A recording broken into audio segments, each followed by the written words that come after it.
Hello மக்களே, welcome to Sarah world.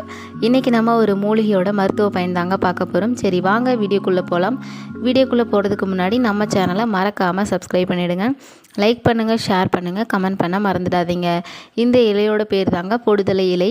இதை உங்கள் ஊரில் பார்த்துருந்தீங்கன்னா மறக்காமல் கமெண்ட்டில் சொல்லுங்கள். சரி வாங்க இதோட யூசஸ் பார்த்துடலாம்.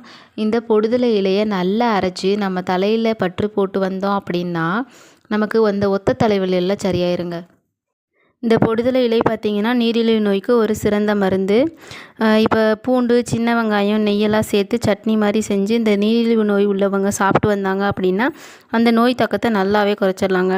இருமல் நோய்க்கு ஒரு நல்ல மருந்து அக்கி புண்ணுன்னு சொல்லுவாங்க இல்லையா, அதாவது உடல் சூட்டினால நம்ம உடலில் தோன்றக்கூடிய சிறு சிறு கட்டிகள்.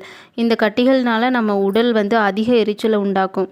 அந்த மாதிரி இருக்கும்போது இந்த இலையை மை போல் அரைச்சி அந்த அக்கி கொப்பளங்கள் மேலே வச்சு தடவணும் அப்படின்னா எரிச்சல் குறைஞ்சி கொப்பளமும் உடஞ்சி இந்த புண்ணும் விரைவில் ஆறிடுங்க. இந்த பொடுதலை இலை அப்படின்ற பேருக்கு ஏற்ற மாதிரியே இந்த இலை பார்த்திங்கன்னா பொடுகுக்கு ஒரு நல்ல மருந்துங்க. இந்த இலையை நல்லா அரைச்சி தலையில் ஊற வச்சு ஒரு 10 நிமிஷம் வச்சுருந்து குளித்தோம் அப்படின்னா பொடுகு சுத்தமாகவே நீங்கிருங்க.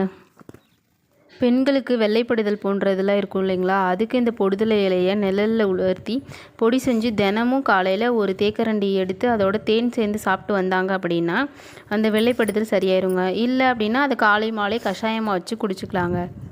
ஓகே மக்களே, உங்களுக்கு இந்த வீடியோ பயனுள்ளதாக இருக்கும்னு நினைக்கிறேன். நெக்ஸ்ட்டு வீடியோவில் பார்க்கலாம். பாய் மக்களே.